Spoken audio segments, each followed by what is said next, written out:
Have you ever wondered if your habits could be quietly pushing people away as you get older? It's something we don't often think about, but as we age, certain behaviors can start isolating us without us even realizing it.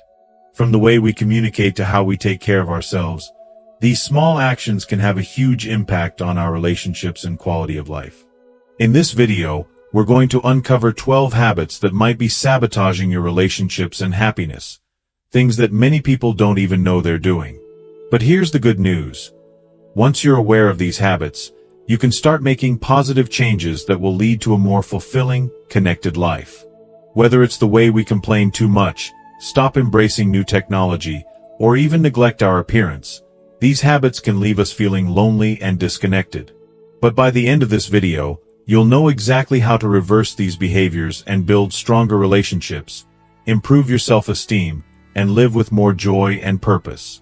Plus, I'll be sharing actionable tips that you can start using right now to transform your daily life. So stick with me to the end for the most surprising and impactful change you can make. You don't want to miss number 7, as it's the one that catches everyone off guard, and by the time most realize it, it's already too late to fix. So, if you're ready to reclaim your happiness and your relationships, hit that like button, subscribe, and let's dive in. If you are not subscribed, I recommend subscribing and activating the notification bell so you don't miss any videos. Your support means a lot to me, and if you enjoyed this video, you can help me continue spreading the valuable lessons by liking and sharing it. If you like the topic of this video, please comment 1. If you don't, please comment 0 to let me know how I can improve and make better videos for you. Now, let's begin. Number 1. Becoming too negative or critical. Julie never imagined she could become the type of person who was seen as negative. After all, she always prided herself on her honesty, and in her eyes, that was all she was doing, being truthful. But somewhere along the way, she began to notice a change in herself. Her words, once filled with warmth and curiosity, began to shift. Each morning, she woke up with an ache or a stiffness in her joints and couldn't help but grumble, lamenting the fact that age was catching up with her. She would flip on the news, and with each passing report, a sigh would escape her lips as frustration boiled over at the state of the world.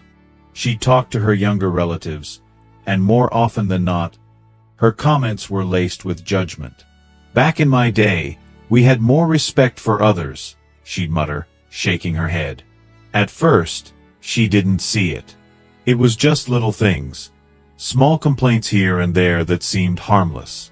But over time, it became harder to ignore the quiet shifts in her life. Her conversations started to feel shorter and less genuine. Friends, those who had once been eager to chat, now seemed to avoid the deeper topics.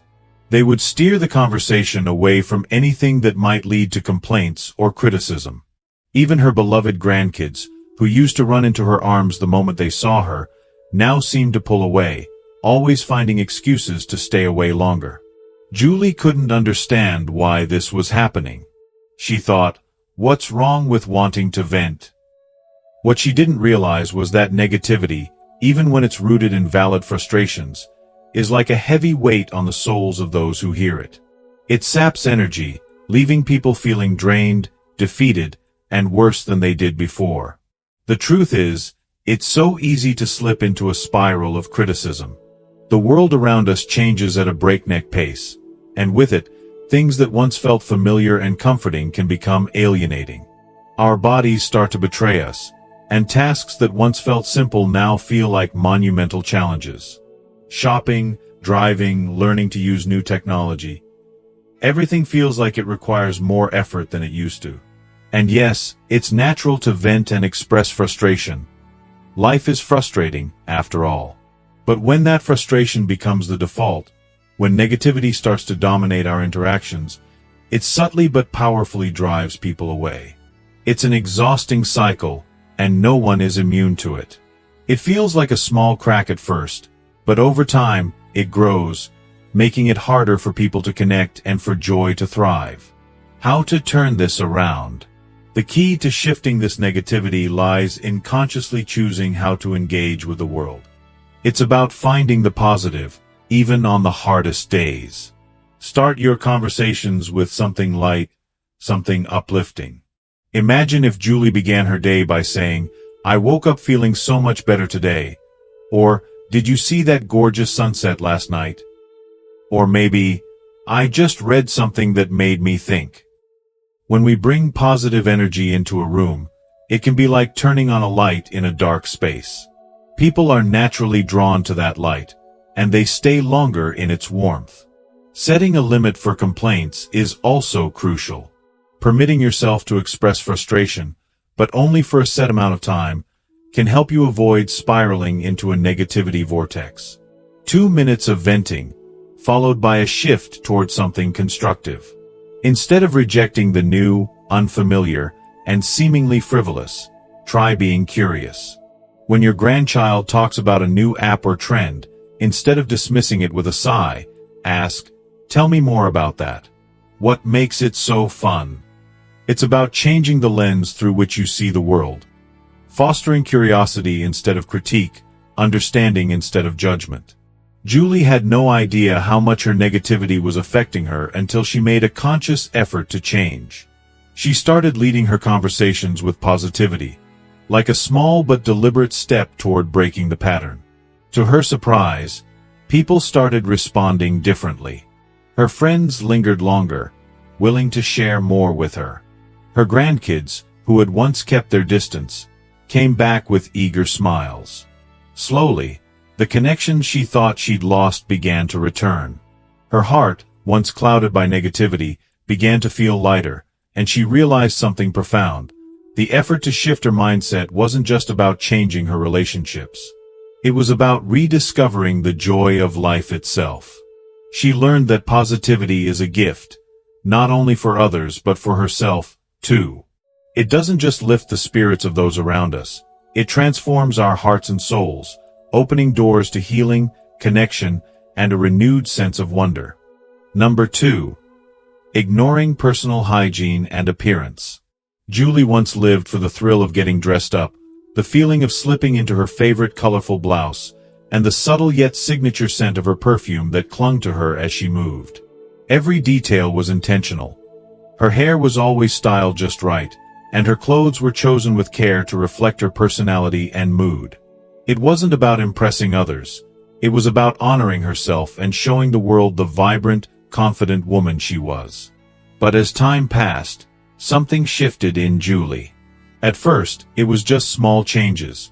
Skipping a few makeup applications here and there, canceling hair appointments, and opting for looser, more comfortable clothes that offered no frills and no effort. And yet, deep down, she justified it. "Why bother?" she'd think to herself. "I'm not trying to impress anyone anymore." And so, day after day, Julie fell into a routine of neglect. She would stay in her house clothes, one she had once reserved for lazy Sundays, and rarely, if ever, looked in the mirror. Her days became longer, as did the time between showers. She convinced herself it didn't matter. She told herself it was fine, that the world had moved on, and that her appearance wasn't worth the energy. But deep within, there was a whisper, a nagging feeling that something was slipping away, that something wasn't right. It was subtle at first, but then it hit her more undeniably. She noticed the shift in how people treated her. Strangers who once admired her bright smile and chic outfits no longer glanced her way. She couldn't remember the last time someone had complimented her, not even out of politeness. Her friends, who once asked her to join them for dinners, events, or spontaneous outings, stopped inviting her. Her phone grew quieter, and the loneliness began to seep in. It wasn't just the absence of invitations, it was the feeling of invisibility. Julie found herself looking at old photos of herself, wondering where that radiant, confident woman had gone. It was as if she was looking at a stranger, a woman she barely recognized, lost somewhere in the shadows of time. What Julie didn't realize was how much her appearance mattered, not just to others, but to herself. How she presented herself was a direct reflection of how she felt inside. The way we take care of our appearance isn't about vanity. It's about acknowledging our worth, about telling the world, and ourselves, that we still care, that we still have the strength and desire to engage with life fully. Personal hygiene, grooming, and dressing up are acts of self-respect. They are the outward signs of an inner commitment to stay engaged with the world. When we neglect ourselves, we inadvertently tell the universe that we're withdrawing, that we no longer deserve the effort of self-love. How to turn this around? Julie needed to remember something fundamental. Small actions matter. The way to begin the journey back to herself wasn't about drastic changes, but about making small, deliberate efforts to take care of herself.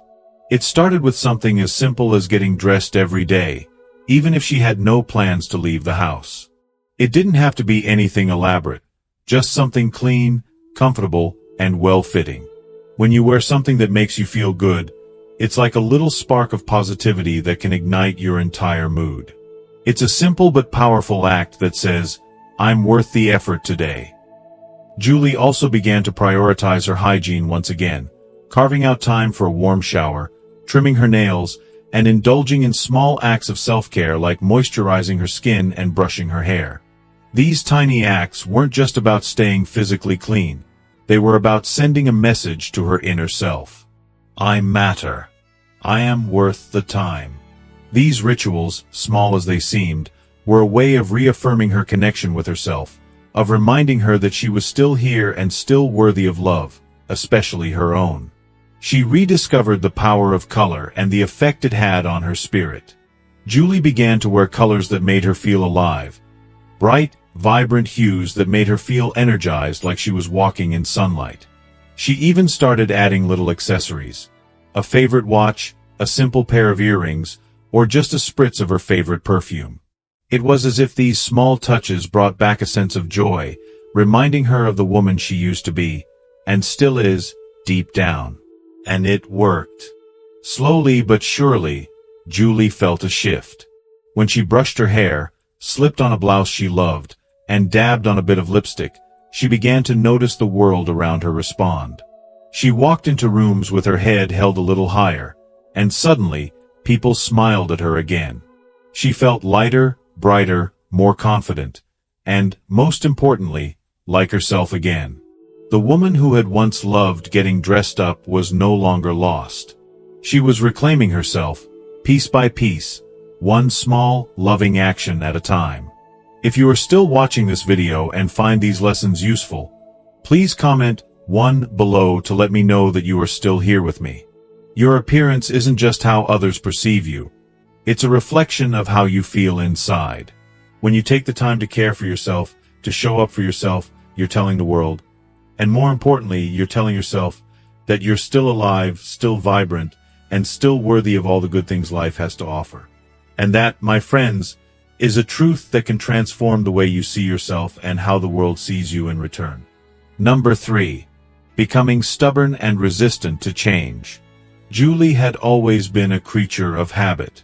She reveled in the comfort of her routines, the familiar rhythms of life that had worked for decades.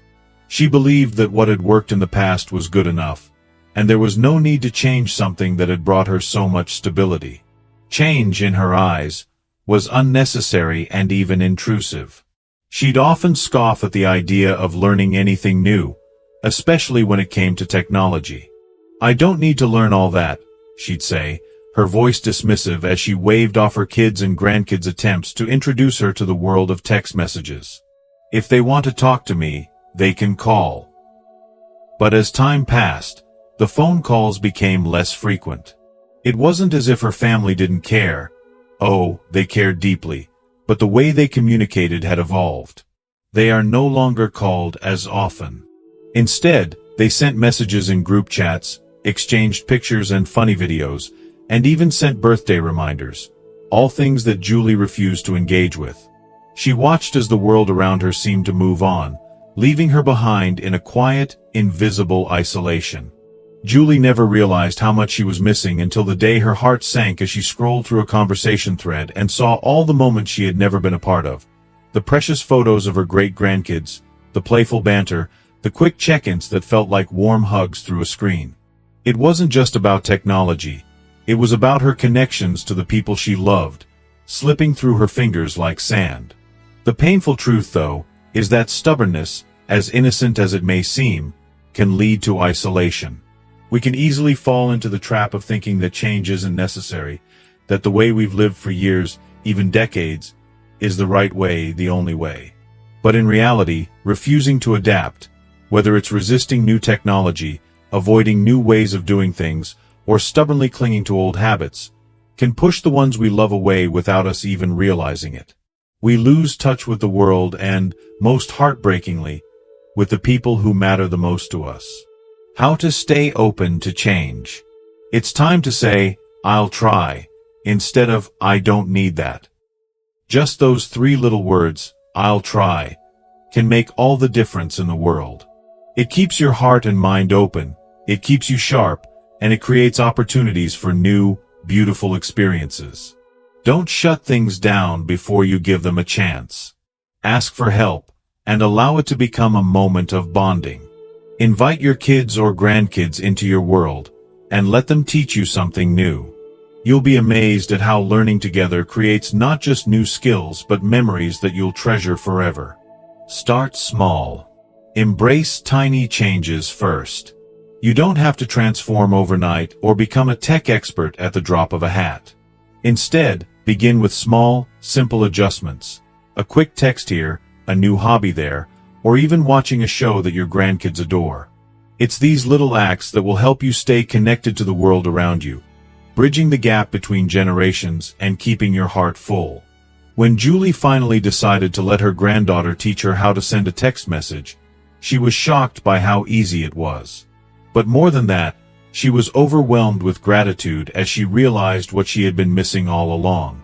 She saw pictures of her great-grandkids' first steps, received jokes that made her laugh out loud, and got those precious little check-ins that filled her heart.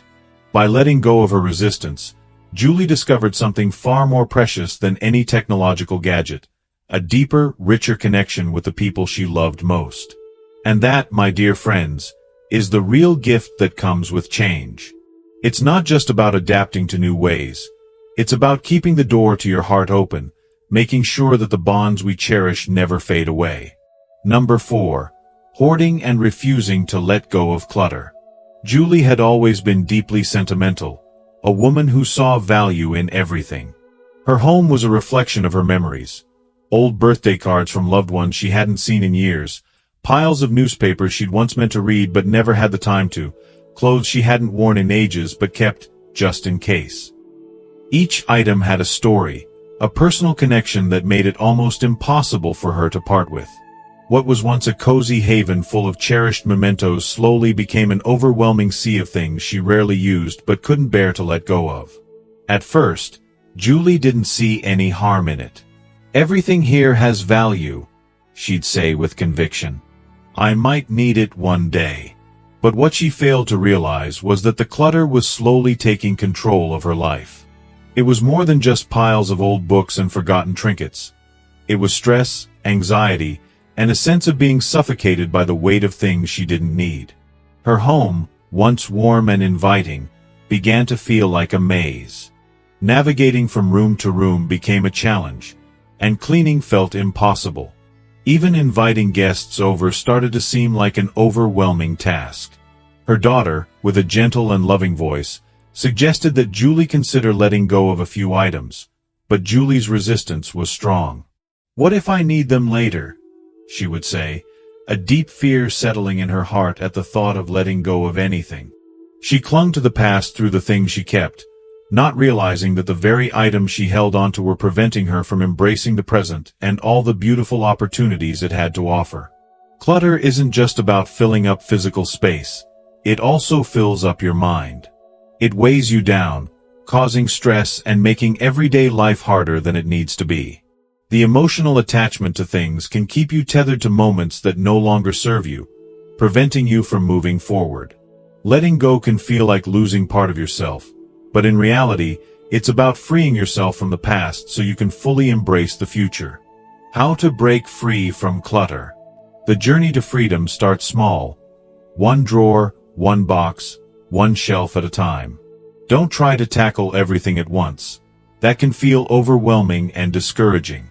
Break it down into manageable chunks. Begin by asking yourself, do I use this? Does it bring me joy or add value to my life? If the answer is no, let it go. Donate the items that still have life in them, recycle what can no longer serve a purpose, and pass on those treasures to family members who will cherish them. Letting go isn't about erasing memories. It's about honoring the ones that truly matter by making space for new ones. Turn decluttering into a daily habit. Set a goal to part with one item every day, and before you know it, you'll see a noticeable transformation. Even though the process might feel slow at first, each step you take will bring you closer to a more peaceful, organized life. Consider the bigger picture. Cluttered spaces are more than just an eyesore. They can also be hazardous. Clutter increases the risk of trips, falls, and accidents, and a safe, uncluttered home fosters peace of mind. A home should be a sanctuary, a place where you feel comfortable, relaxed, and free from the stress of unnecessary things. When Julie finally decided to start decluttering, the change was nothing short of profound. She began with small steps, parting with clothes she hadn't worn in years, recycling outdated magazines, and organizing the space around her. As she cleared away the excess, she was amazed at how much lighter and freer she felt. Her home transformed from a chaotic collection of memories to a peaceful sanctuary where she could finally breathe. She felt a sense of renewal, not just in her space but in her heart.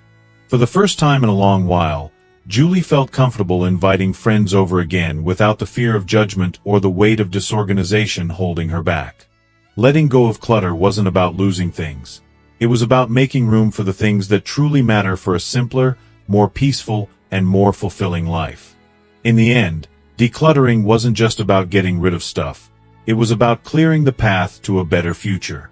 Julie's decision to let go of what no longer served her was an act of self-love, a step toward embracing a life filled with purpose, freedom, and joy. And that, in itself, was the greatest gift she could give herself. Number 5.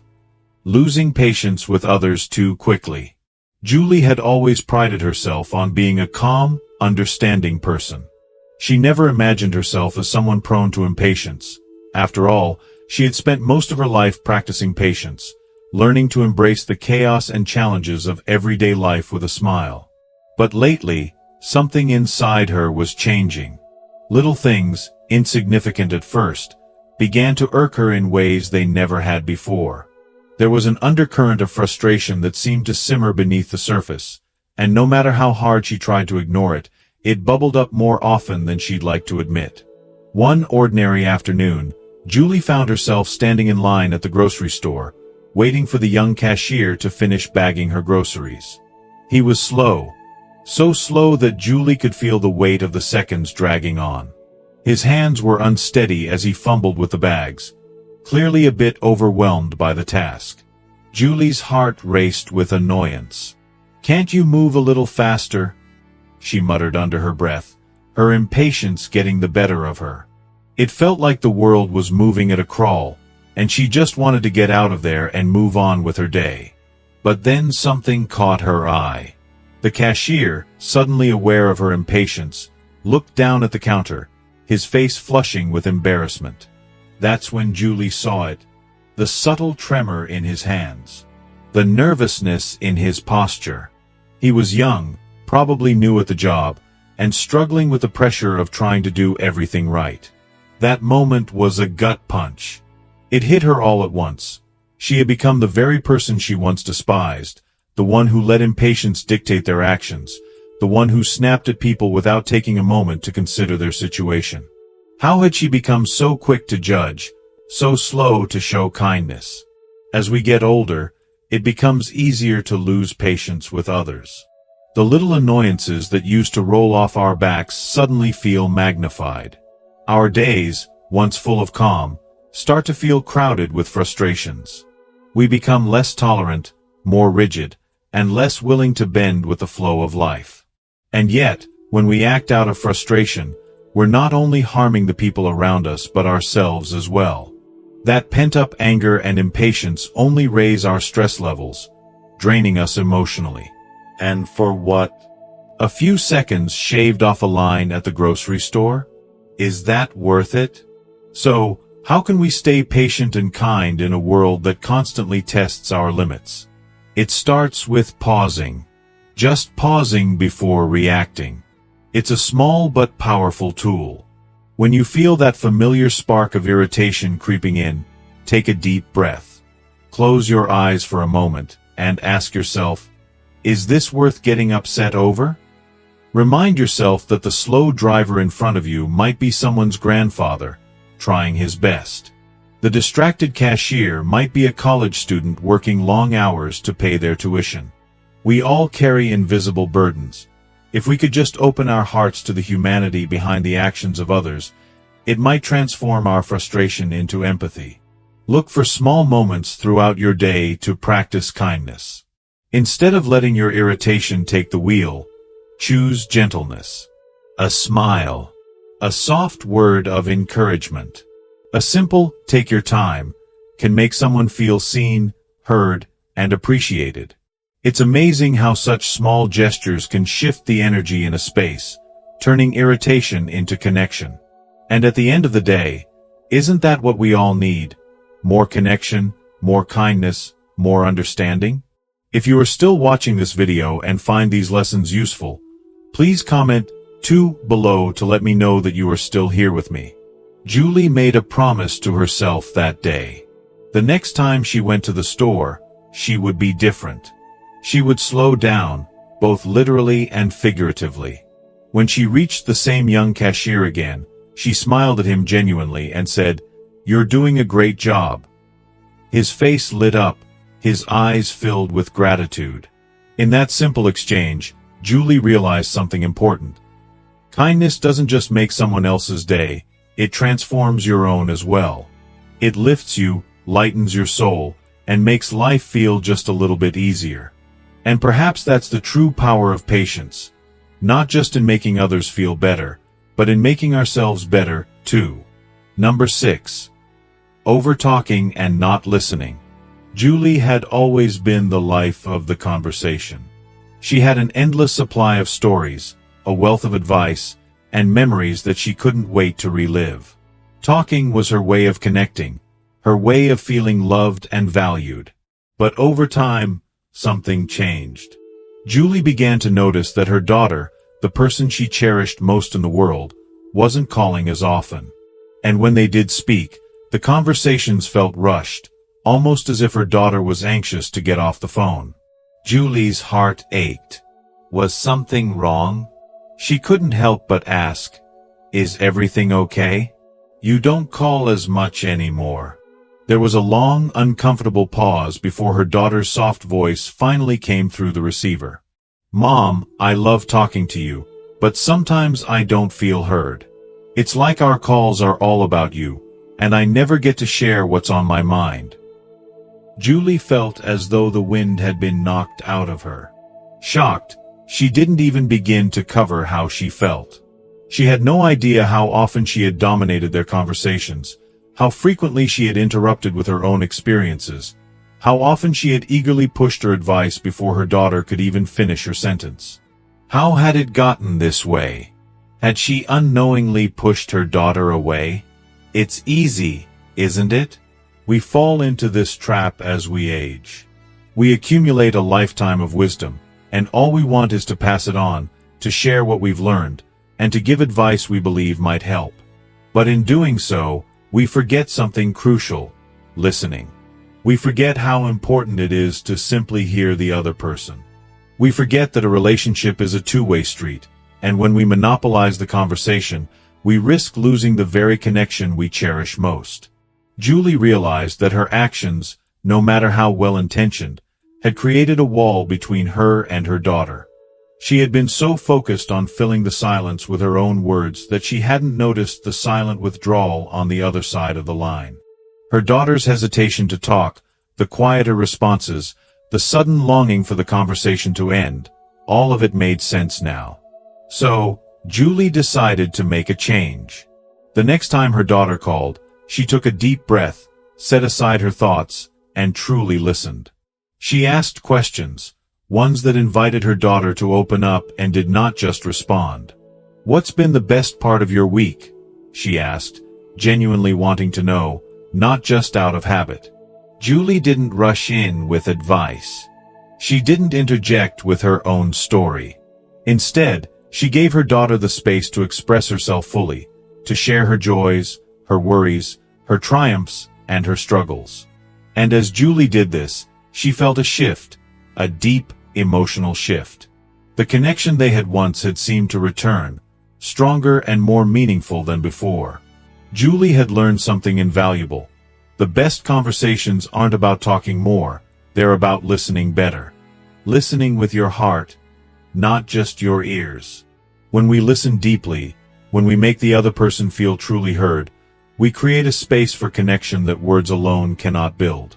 So, if you find yourself talking more than listening, take a step back. Ask yourself, when was the last time I truly listened? When was the last time I let the other person speak without rushing to interrupt or offer advice? And most importantly, when was the last time I listened with my whole heart?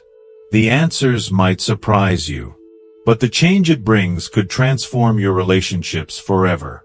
Number 7. Pushing people away instead of asking for help. Julie had always taken great pride in her independence. For as long as she could remember, she had been the one to take care of everyone around her. She raised her children with an unwavering commitment, handled every detail of her household, and even helped her neighbors with anything they needed. She was the pillar of strength, the person others turned to, and for a long time, that felt like the greatest achievement of her life. But as the years passed, the weight of life became heavier. Simple tasks that once felt effortless began to take a toll on her body. One afternoon, as she struggled to lift a heavy grocery bag from her car, she felt a wave of exhaustion she couldn't ignore. A young man walked by, and with a gentle smile, he offered, "Need a hand with that?" Julie, though grateful for the offer, felt a surge of resistance. She didn't want to admit that she needed help. She was Julie, after all. The strong one, the one who never asked for assistance. "No, thank you," she said, forcing a smile as she struggled to drag the bag toward the door. The weight of the bag felt more than just physical. It symbolized something deeper. Every step she took, her back ached, but what hurt even more was the sense of isolation creeping in. She had just rejected kindness. She had pushed someone away who only wanted to help, and in doing so, she pushed herself further into loneliness. That night, Julie found herself in tears. It wasn't just the pain in her body, it was the pain in her heart. She realized, in a raw moment of clarity, that refusing help wasn't a sign of strength. It was a sign of fear. Fear of being seen as weak. But in her refusal, she had only created a greater distance between herself and others. She had allowed pride to replace connection. Why asking for help is a strength. Asking for help doesn't diminish you. It doesn't make you weak or a burden. It makes you human. It allows others to show their care for you. People genuinely want to help, and when you refuse, you not only deny yourself the support you deserve, but you also deny them the joy of giving. It's a beautiful cycle. When you allow someone to lend a hand, you are allowing them to connect with you to share a moment of kindness. You are reminding them that their presence matters. We are all part of a community, and that community thrives on mutual support. Imagine if no one ever needed your help. Imagine how unimportant you would feel. Life is not meant to be lived in isolation. Offering and receiving help creates an unspoken bond, a connection that transcends words. It reminds us that we are not alone. How to change the habit. The next time someone offers help, resist the urge to turn them down out of pride. Instead, try something different. Yes, that would be great. Thank you. It's as simple as that. When you need help, ask for it. Be open. Don't wait until you're at the breaking point. Ask, "Would you mind giving me a hand with this?" And so, Julie took a deep breath and decided to change. The next time she saw the young man at the store, she smiled warmly.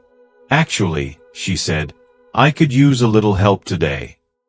The man's face lit up, and as he grabbed her bag, Julie felt something shift in her heart.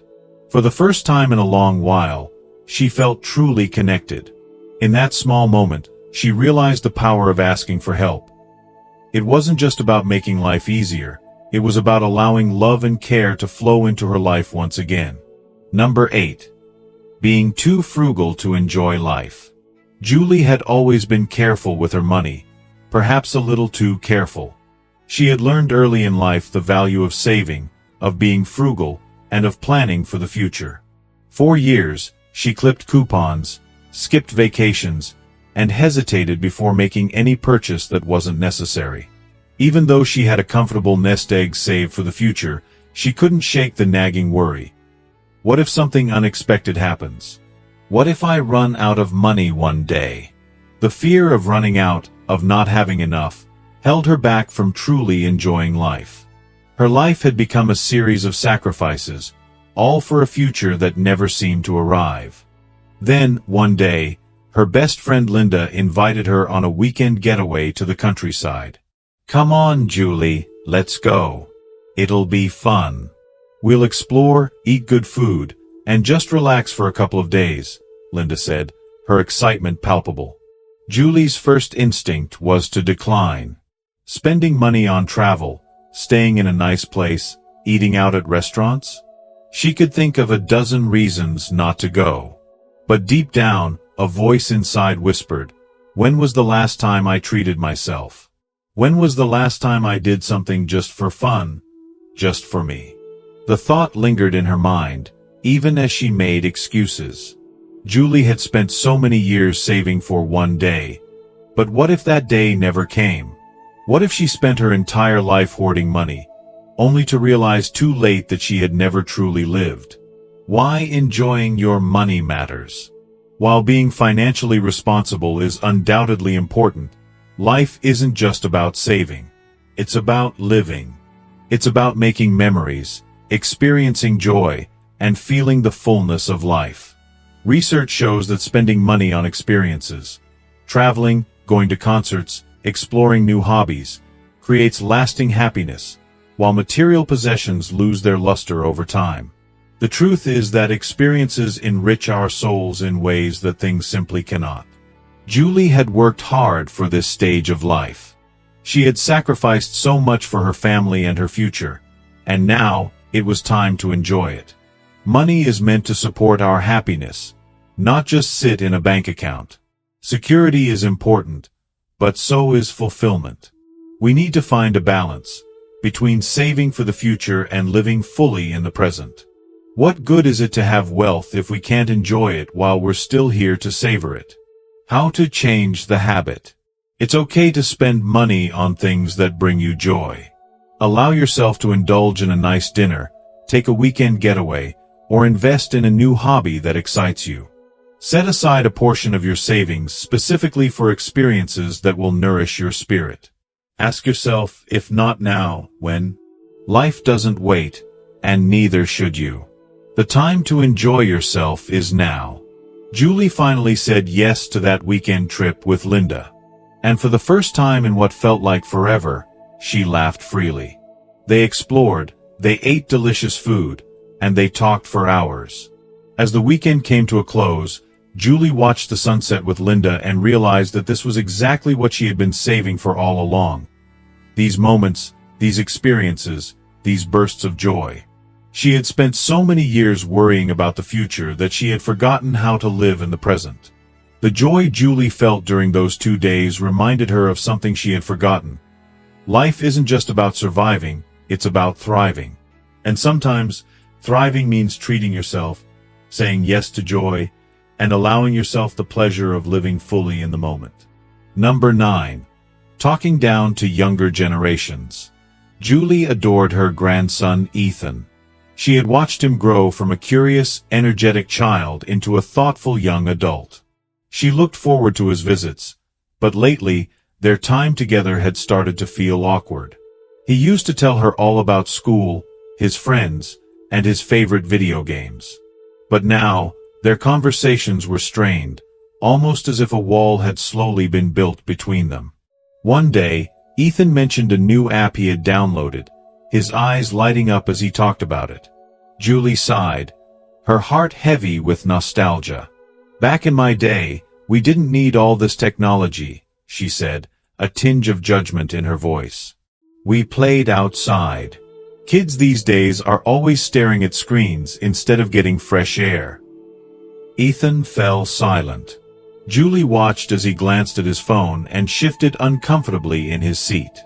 "I should probably get going," he mumbled. As the door clicked shut behind him, Julie felt a sharp pang in her chest. What had she done? She hadn't meant to push him away, but had she? Was she making him feel like his interests didn't matter? Had her words created a divide between them that was hard to repair? Why this pushes younger generations away? If you are still watching this video and find these lessons useful, please comment 3 below to let me know that you are still here with me. It's natural to look back on the past and compare it to the present. We see how much things have changed, and sometimes we feel the urge to remind younger generations of how things used to be. But constantly telling younger people that their way of life is inferior to ours only makes them feel dismissed, criticized, and misunderstood. Instead of building a bridge of connection, it creates distance. Every generation faces different challenges, different opportunities, and different ways of interacting with the world. We may not always understand it, but that doesn't mean we should belittle it. Connection thrives when we encourage, support, and engage with others, not when we criticize them for being different. How to change the habit. Be curious, not dismissive. When a younger person shares something with you, instead of saying, "We never had that in my day," try responding with, "That sounds interesting. Tell me more about it." Be open to learning about their experiences, their interests, and their passions. Ask questions. Share your own stories in a way that acknowledges and respects their perspective rather than belittling it. Our words have the power to inspire, and when we support younger generations, we create a space for them to thrive. The next time Ethan visited, Julie decided to try something different. When he brought up his favorite game, instead of dismissing it, she smiled warmly and asked, "What do you like about it?" Ethan lit up, his excitement shining through as he explained the strategy behind the game. For the first time in a while, their conversation flowed easily, and Julie realized that it wasn't about trying to change him. It was about understanding him. It was about appreciating the things that made him who he was and celebrating the unique way he experienced the world. Number 10. Holding on to grudges and regrets.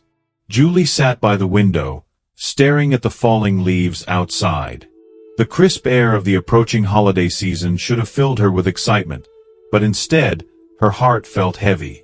The familiar ache of old wounds resurfaced, and no matter how hard she tried, she couldn't shake the past.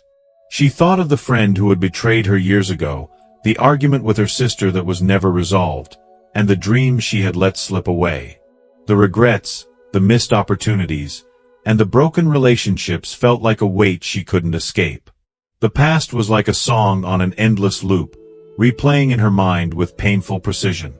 One day, as Julie stood in her kitchen, lost in thought, her neighbor Linda noticed her distant gaze. With her usual warmth, Linda approached and gently asked, "What's on your mind, Julie?" Julie sighed deeply, her shoulders slumping as the floodgates opened. "I just keep thinking about things I can't change," she confessed, her voice cracking with emotion. "All those mistakes. All those people I can't forgive." Linda, wise in her years, smiled gently and said, "Holding on to the past is like carrying a heavy suitcase everywhere you go. Imagine how much lighter you'd feel if you just set it down." Julie paused, letting Linda's words sink in. She knew Linda was right. But letting go wasn't as easy as simply deciding to forget. The past had shaped who Julie was today, and the idea of releasing it felt both freeing and terrifying. Why holding on to grudges and regrets is harmful. Holding on to grudges and regrets doesn't just keep us emotionally trapped in the past, it steals our joy in the present. Every time we dwell on old wounds, we create an emotional barrier between us and the people we love. The bitterness we carry can unknowingly seep into our relationships, making us distant, irritable, and closed off. The weight of those unresolved issues becomes a part of our daily lives, draining our energy and joy. But beyond the emotional toll, carrying grudges affects our physical health, too. The stress from unresolved anger or regret can raise blood pressure, disrupt our sleep, and even compromise our immune system. It's a silent burden that only becomes heavier with time. Julie had spent so many years letting the past dictate her emotional state, and the toll was beginning to show, not just in her relationships but in her health, too. How to let go and find emotional freedom. Julie realized the first step was to accept that the past was beyond her control. She could no longer change what had happened, but she could change how it impacted her today. Instead of focusing on the why of her past pain, Julie began asking herself, what can I learn from this? That shift in perspective didn't make the pain disappear, but it gave her the power to reframe it. Julie decided to forgive, not for the sake of the people who had wronged her, but for herself. She had been carrying their mistakes, their betrayals, and their hurt for far too long. Letting go of that weight wasn't excusing bad behavior. It was freeing herself from the hold it had on her. Julie took another piece of advice from Linda. Write it down, then let it go. So, one quiet evening, Julie sat at her desk with a pen and paper. She wrote down every painful memory, every regret, every person she was angry with. As the ink filled the page, she felt a release, a softening in her heart. When she finished, she took the paper and, with a deep breath, tore it up. She let the scraps fall to the floor, symbolizing her willingness to finally let go. For the first time in years, Julie felt lighter. The past no longer had its claws in her. She realized she didn't have to carry the burden of old wounds anymore. She could choose to be free. Number 11. Ignoring health problems. Julie had always been a woman of action, a doer. For years, she had put the needs of everyone else before her own and, in doing so, had learned to ignore her discomforts. When she started feeling dizzy after standing up or noticed that her vision was getting blurry, she brushed it off. It's just part of getting older, she told herself. She chalked it up to the usual aches and pains of aging, not realizing how dangerous that mindset could be. Julie had always prided herself on her independence, so admitting that something was wrong with her health felt like a weakness. One morning, as she reached for her coffee mug in the kitchen, the dizziness hit her harder than usual. This time, she lost her balance and stumbled, crashing to the floor. Pain shot through her hip, and panic gripped her heart. She tried to move, but something wasn't right. The room spun around her, and fear started to take hold. Her mind raced. What had just happened? Was this the beginning of something worse? Hours later, at the hospital, the doctor gave Julie the news. Julie, this could have been prevented if we had caught the issue earlier. The words stung, and Julie felt a deep sense of regret. She had ignored the signs, small, subtle warnings that something was wrong with her body. She had refused to listen, to seek help because she thought she could manage it all on her own. But now, the consequences were impossible to ignore. Why ignoring health problems is dangerous. When we ignore our health, we are only making things worse. Small symptoms like dizziness, fatigue, or shortness of breath may seem minor, but they can be signs of something far more serious.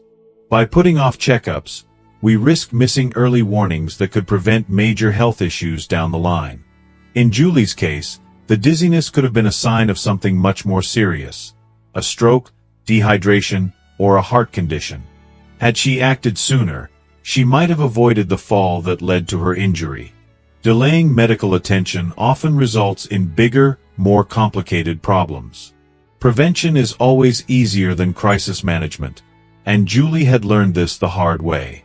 She knew now that health was something to be proactive about, not something to ignore until it was too late. How to stay on top of your health. Julie made a promise to herself. No more ignoring the small signs. No more waiting for things to get worse before taking action. She scheduled regular checkups and committed to staying on top of her health. She started drinking more water, eating better, and even joining a balance class at the community center to improve her strength and coordination. Julie realized that staying independent didn't mean avoiding help or ignoring her health. It meant taking control of it before things could spiral. She was learning to listen to her body, to treat it with the care and respect it deserved, and to take the necessary steps to ensure she could enjoy her life to the fullest. As Julie recovered from her fall, she felt a renewed sense of determination. She wouldn't let fear or pride stand in the way of her health anymore. Instead of letting her body betray her, she would take care of it, nurturing it so that she could continue to live with strength and vitality. Number 12. Not making time for fun. Julie sat in her quiet living room, absent-mindedly flipping through old photo albums. Each page held memories of laughter, love, and joy, times when she had been surrounded by friends and family, dancing at weddings, playing games with her children, and enjoying every fleeting moment. But now, the pictures only reminded her of what was missing. She had become a woman of routine, a woman who had forgotten how to have fun. The days blurred together, a series of mundane tasks. Wake up, do chores, watch the news, go to bed. There was no spark, no lightness, no joy. Her life had become so focused on taking care of others, on maintaining control, and on doing what needed to be done that she had lost sight of what made her feel truly alive. The spontaneous laughter, the carefree moments, the times when she could simply be, those had become distant memories. Julie had sacrificed her joy in the name of responsibility, but now she felt as though she was missing out on the one thing that could make her feel whole again. One evening, Julie's neighbor Linda invited her over for a movie night. Linda, always full of energy and life, had been encouraging Julie for months to let go of her worries and just have some fun. Reluctantly, Julie agreed, feeling unsure about stepping out of her comfort zone. When she arrived, Linda had already picked out an old comedy, a film that Julie used to love but hadn't seen in years. As the movie started, something unexpected happened. Julie found herself laughing, the kind of laughter that made her belly ache and her eyes water. It was as though, for the first time in ages, she allowed herself to experience true joy. The sound of her laughter filled the room, and in that moment, Julie felt lighter, more at peace with herself. She realized she had been carrying a burden of seriousness for so long, thinking that life was all about responsibility and duty. But the truth was, life needed laughter just as much as it needed work. Why laughter and fun matter as you age. Laughter is not just an expression of joy. It's a vital component of emotional and physical well-being. It has the power to reduce stress, lower cortisol levels, and improve mood. Laughter can create an emotional bond between people, and when we share a laugh with others, we open our hearts to connection and warmth. As we age, we tend to forget how crucial fun and humor are for our overall health. We get so caught up in the demands of life, in our responsibilities, that we forget to take time for the things that bring us joy. Laughter is also a natural immune booster, strengthening our bodies and minds. It can help with memory, improve cardiovascular health, and even alleviate pain. And perhaps most importantly, laughter makes life feel meaningful. It reminds us that we are not simply surviving, we are living. How to invite more joy into your life. Julie's experience with Linda showed her just how easy it is to invite more joy into life. The next day, Julie woke up with a new perspective. She decided to make time for fun, even if it felt uncomfortable at first. She started small, by watching her favorite shows, playing games with her grandchildren, and making room for spontaneous moments. Julie began seeking out activities that brought a smile to her face, no matter how simple they seemed. She realized that fun didn't have to be extravagant or planned.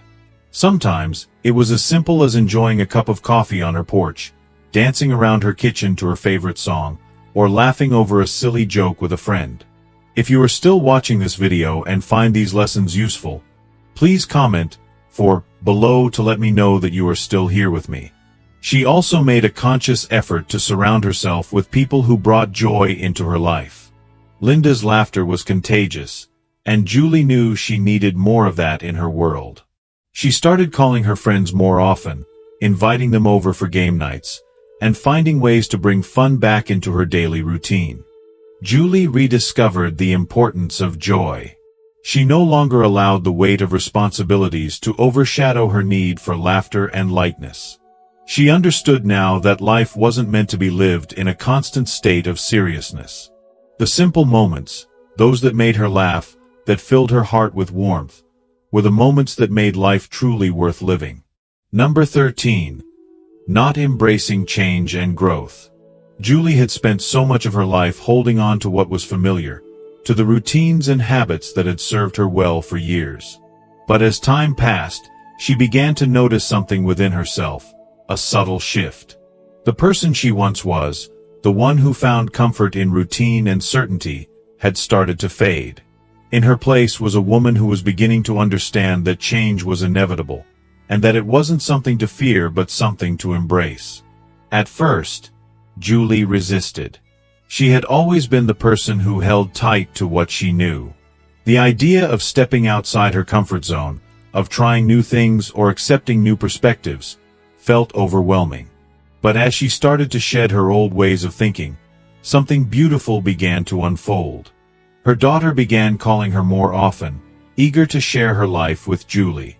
Her neighbors, once distant, stopped by to chat, and Julie found herself laughing with them in ways she hadn't in years. Even strangers responded to her warmth with kindness. The more Julie opened herself up to change, the more connected she felt to the world around her. She found joy in letting go of old grudges, embracing new ideas, and welcoming the unexpected. Why embracing change is essential for growth. Change is often viewed with suspicion and fear, but it is one of the most powerful tools for growth. Without change, we remain stagnant. It's through change that we learn, evolve, and discover new aspects of ourselves. Julie's journey showed her that embracing change didn't mean losing who she was. It meant growing into a fuller, more vibrant version of herself. It meant releasing old patterns that no longer served her and being open to the new opportunities life had to offer. Aging doesn't have to mean becoming set in your ways. Embracing change as we age can bring a sense of renewal, purpose, and excitement. Julie's heart felt lighter now that she no longer feared the unknown. She was no longer bound by the idea that she needed to have everything figured out or under control. She understood that growth was about learning, adapting, and evolving. How to embrace change. Julie made a conscious decision to let go of her resistance to change. She stopped clinging to the past and began to embrace new experiences with open arms. Instead of fearing the future, she started looking forward to what it might bring. She explored new hobbies, tried new foods, and even picked up a new skill, something she had always wanted to learn but had put off for years. She focused on what she could control, the way she responded to change. She learned to stay curious, to remain open to new ideas, and to approach life with a sense of adventure. Julie realized that embracing change wasn't about forcing herself to become someone she wasn't. It was about allowing herself to grow, to let go of old limitations, and to find joy in the process of discovery. In the end, Julie discovered that aging wasn't about getting stuck in the past. It was about embracing the future with a full heart, ready to experience all the possibilities that came with it. She had learned that the key to a fulfilled life was to never stop growing, never stop learning, and always be open to the magic of change. As we wrap up today's video, I hope Julie's journey has sparked something within you. From embracing change and learning to accept help to making room for joy and laughter in your life, there's so much we can take away from these reflections. So, I want to hear from you. What have you learned so far? What is one thing you're going to bring into practice in your life starting today? Let me know in the comments below. I'd love to hear your thoughts and how you plan to apply these lessons to live a fuller, more connected life. If you enjoyed this video, please leave your comment below, and don't forget to like, share, and subscribe to our YouTube channel. Together, we can continue exploring these important aspects of life and growing as a community. Thanks so much for watching, and I'll see you in the next one.